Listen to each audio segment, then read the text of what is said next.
action. Before I start this, I wanted to say something. This panel is actually dedicated to my employment placement specialist, Shakira Webster. She passed away recently, and this was actually an idea that she also came up with to include more accessible technology with my press work. So, don't miss you, Shakira, and thanks for the hard work that you've given me. So, anyways, this is known as Devices from the Dark. It is on accessible technology, which when you hear about accessible technology, what do you think of? Anyone in the crowd? I'm not sure. I don't know, is this to help the handicapped? Perfect.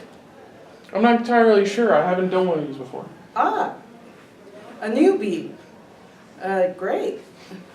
So basically what accessible technology is, it is technology that helps people with disabilities be able to get around normal today life, whether it's low tech like felt on cardboard or bump dots on a microwave to using hardware like specialized keyboards and magnifiers. Today I'm going to be talking about some of the stuff that I tend to use on a regular basis as a blind person, because my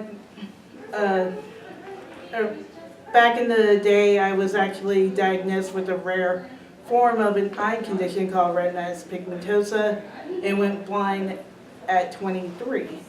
So I started using accessible technology by my start with JAWS, which stands for Job Access with Speech.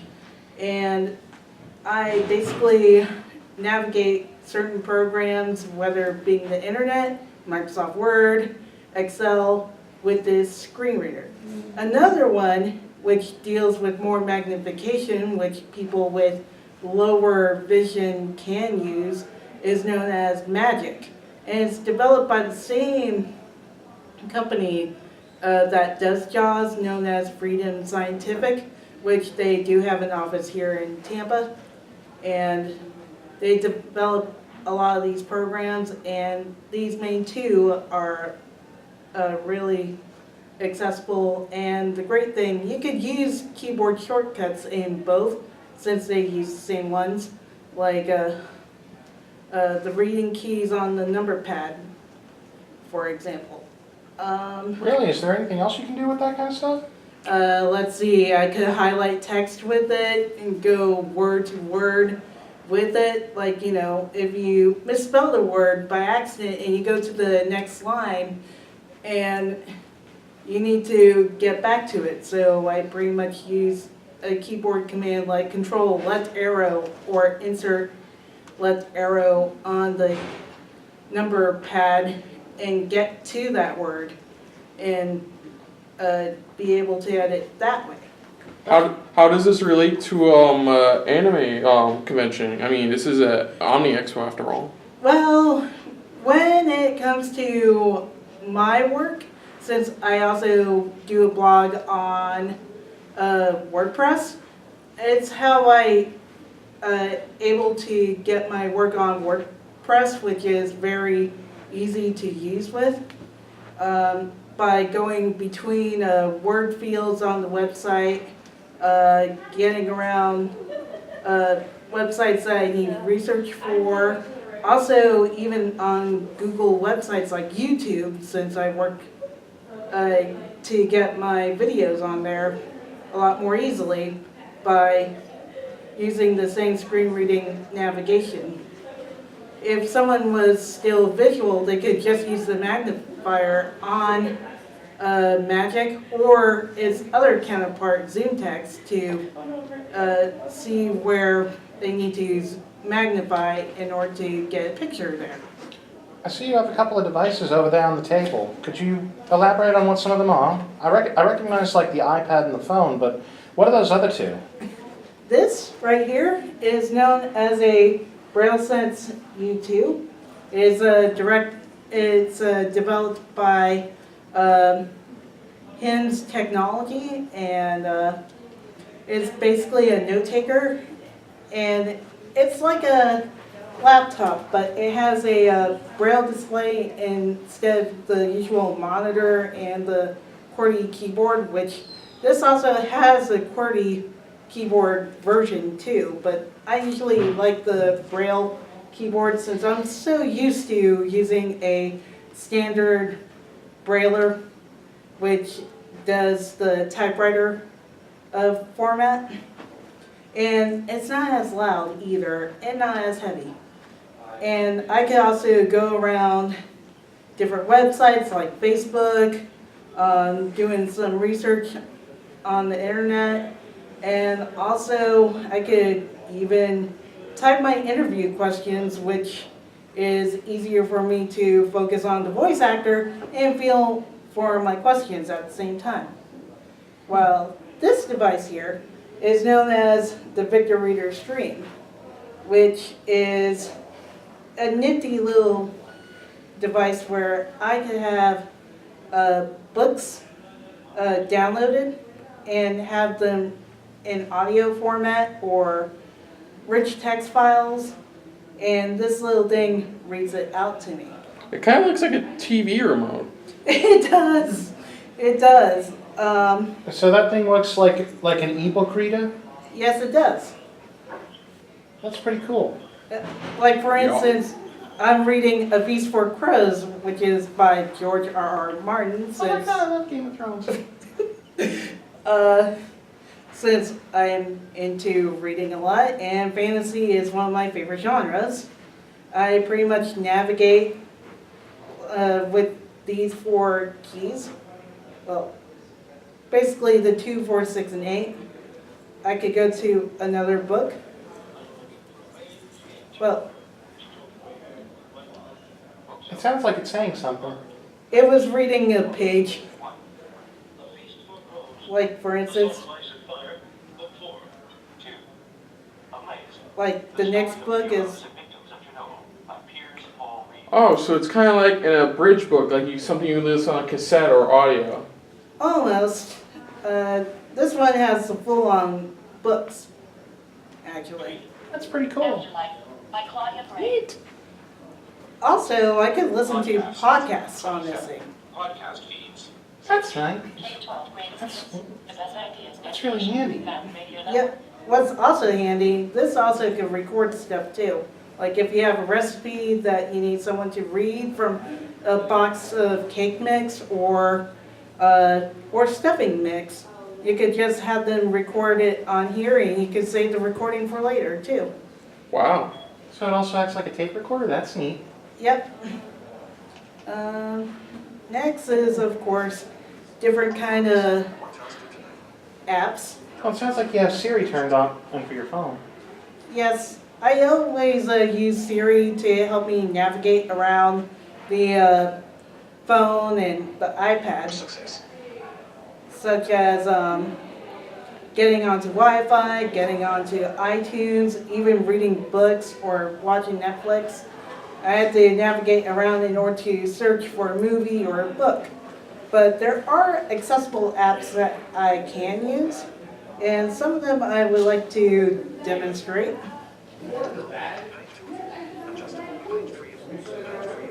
One of them is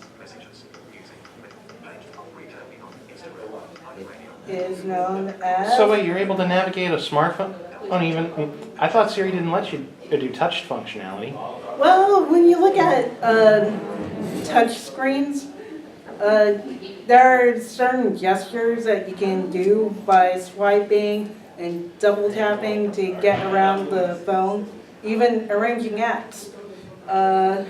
For instance, I could use the touch screen to get to certain ones, like Vision, which is basically an app that uses the camera function, which, of course, you can't see through the camera as much.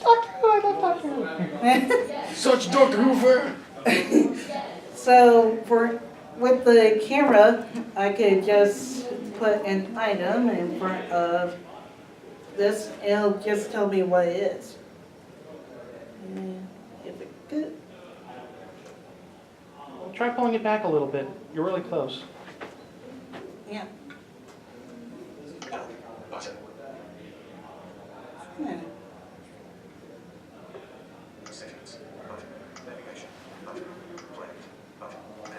Button. Currency. Button. Products. Button. Okay, Feature is currently under development and will soon be available. huh? It says this feature is under development, but usually it gives you the item, like if you have a bottle of mustard, it will tell you it's a bottle of mustard. But sometimes it will give you the brand specifics, like if you wanted French's, it will tell you it's from the brand called French's.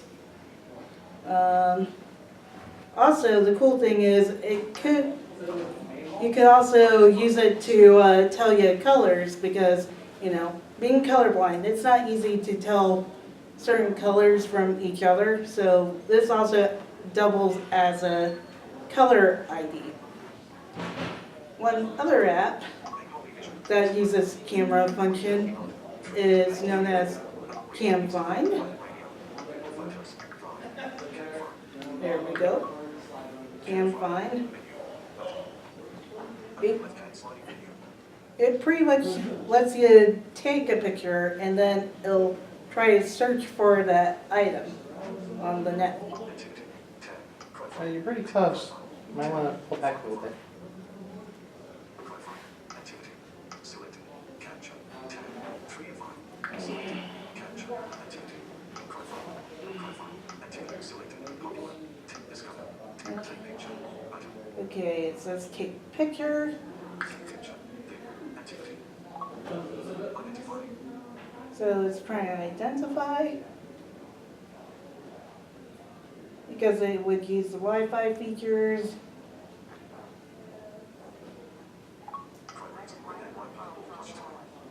It says red and white Pokeball plush toy. That's Wow. so cool. That's really neat. Yep. Very impressive.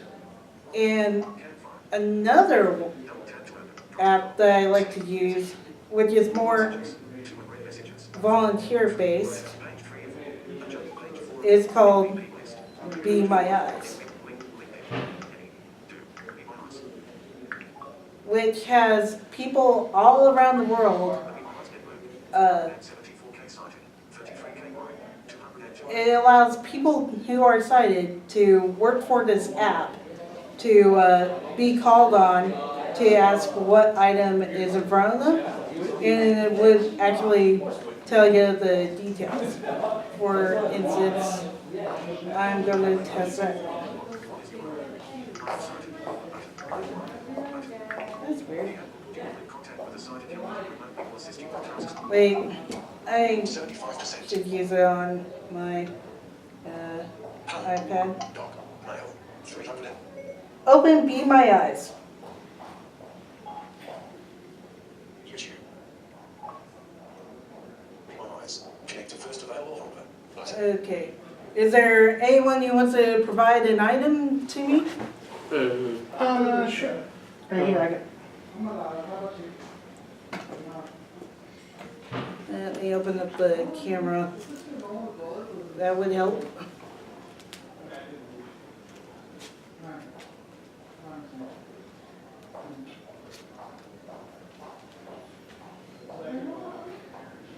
I'm sure. Here we go. I've got a pen. Okay. So basically, it tells you hit the button to be connected to the first available volunteer. Settings. Connect to first available holder. Button. Connect to first available holder. Connect to first available in progress. Creating request.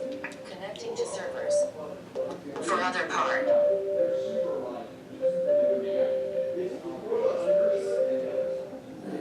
It kind of sounds like the hold music on the Wii U. Yeah, kind of. It does.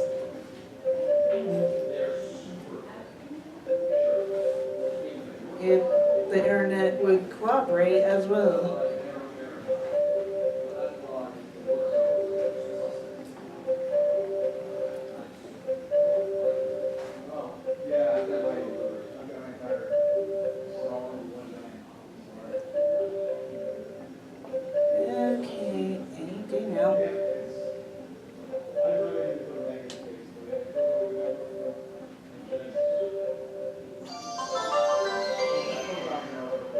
mind my note taker. It sometimes likes to go to sleep.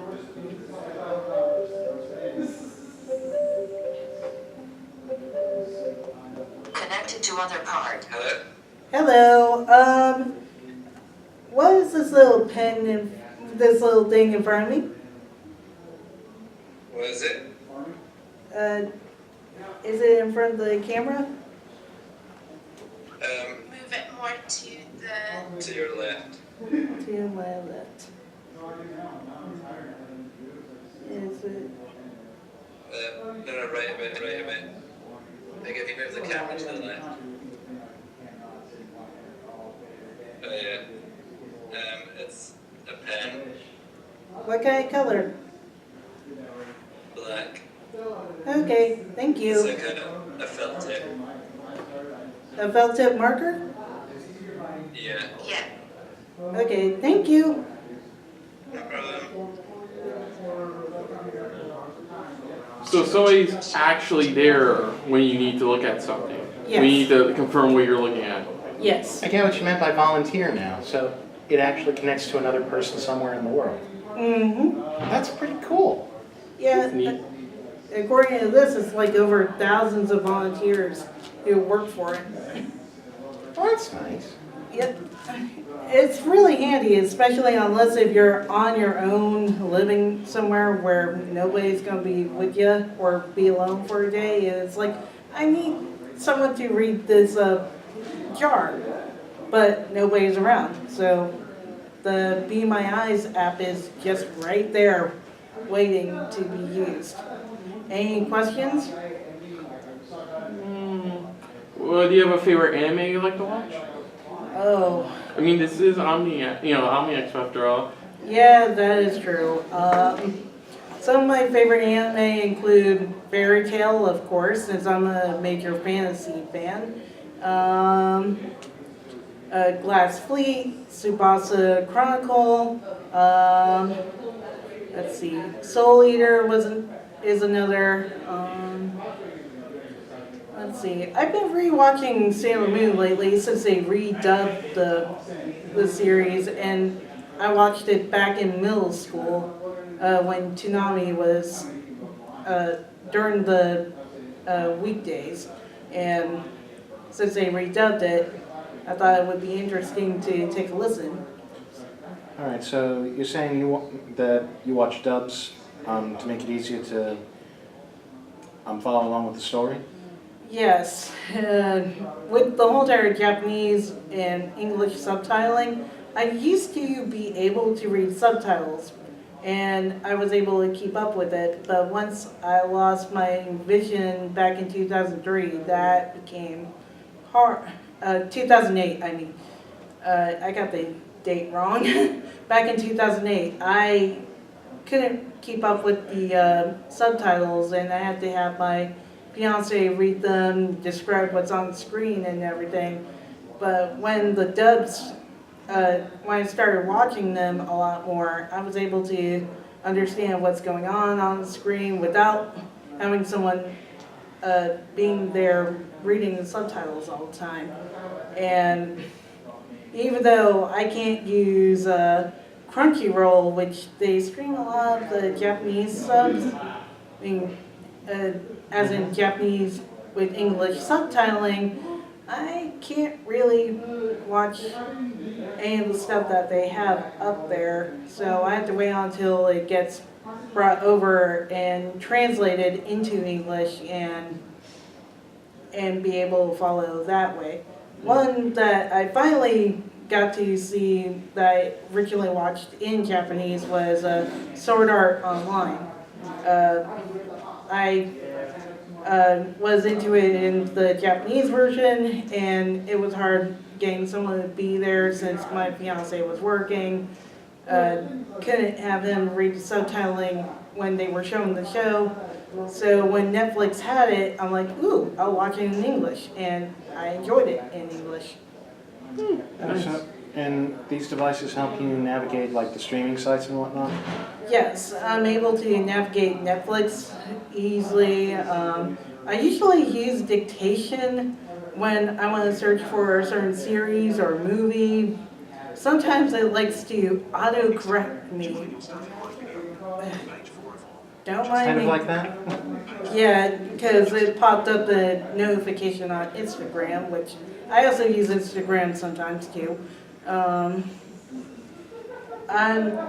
also able to get around Hulu. If I can't find it on Netflix, I'll look on Hulu. YouTube especially, I could navigate that with the voiceover and dictation.